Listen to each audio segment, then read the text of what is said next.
नमस्कार. या क्षणाची सर्वात मोठी बातमी. शिवसेनेत उभ्या फुटीनंतर महाराष्ट्रातील महाविकास आघाडी सरकार गडगडले.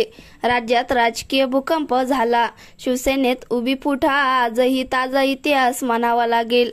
या फुटीचे कितीही रवंथ केले तरी ते संपत नाही. या फुटीमागील सल काही गेल्या शिवसैनिकांच्या मनातून जात नाही.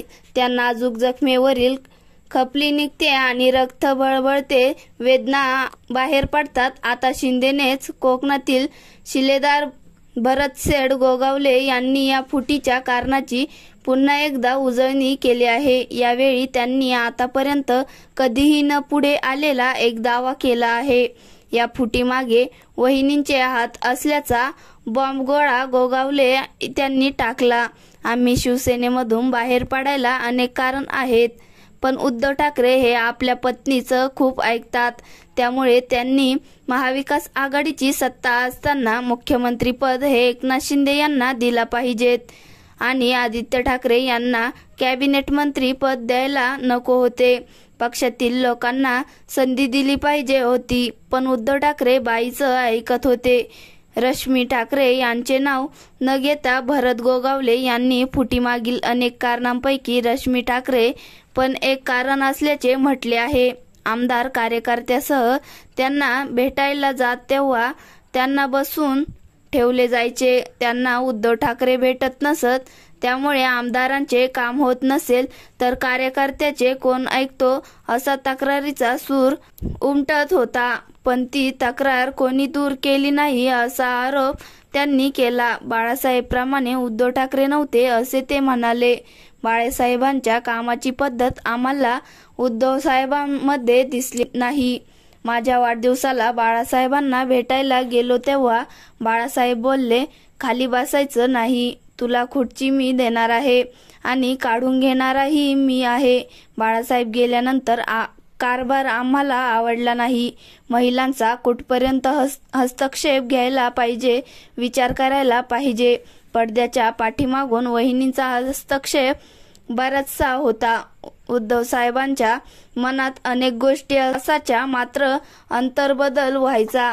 आम्ही मातोश्रीवरून परत आल्यानंतर कार्यकर्त्यांना असं वाटणार आमदारांना एंट्री नाही. आता ज्या एंट्री आहेत ती राहायला पाहिजे. संघटनेसाठी काम करणाऱ्या माणसाला पाट्यावर माराल तर अशी स्थिती होणार असे अनुभव सांगत गोगावले यांनी मन मोकळे केले. आम्ही आता एकनाथ शिंदे यांच्या नेतृत्वात पुढे जात आहोत आणि कायम त्यांच्या सोबत आहोत. आम्ही बाळासाहेब ठाकरे यांचा वारसा आम्ही जपत आहोत. त्यामुळे पक्षाचं नाव आणि पक्षचिन्ह आम्हाला मिळालं आहे. दोन्ही ठाकरे एकत्र येणार होते, पण उद्धव ठाकरे यांनी राज ठाकरे यांच्यासोबत जाण्याचा चान्स पण गमावला असा टोला गोगावले यांनी लगावला.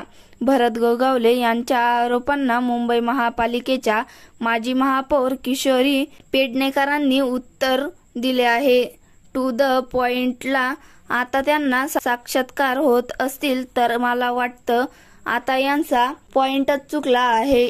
जे पॉइंट छेदण्याचा प्रयत्न करत आहेत म्हणजेच अधोगतीला पोहोचण्याची लक्षणं त्यांनी दिसत आहे असा टोला त्यांनी लगावला. ज्या पद्धतीने पती पत्नी ज्या पद्धतीने घरात वागत होत्या, टिळा लावत होत्या, त्याचप्रमाणे वहिनी भूमिका बजावत आहेत.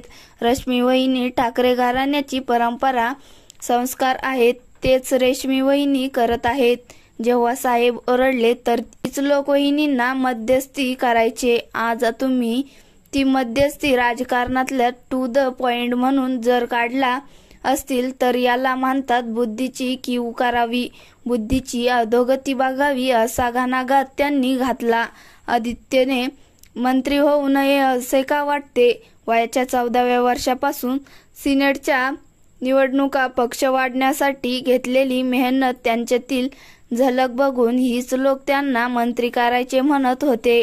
आता निष्ठावान मधला बडगा कसा असतो किंवा बडग्यातील निष्ठावंत कसा असतो हे दाखवण्याचा हा प्रयत्न आहे असा जिव्हारी लागणारा टोला किशोरी पेडणेकरांनी लगावला. मुख्यमंत्री आणि राज ठाकरे यांच्यात जी भेट झाली ती एकदम कोणत्या टोकाला नेऊन चालणार नाही. यांच्या पक्षातील काही काम असू शकतात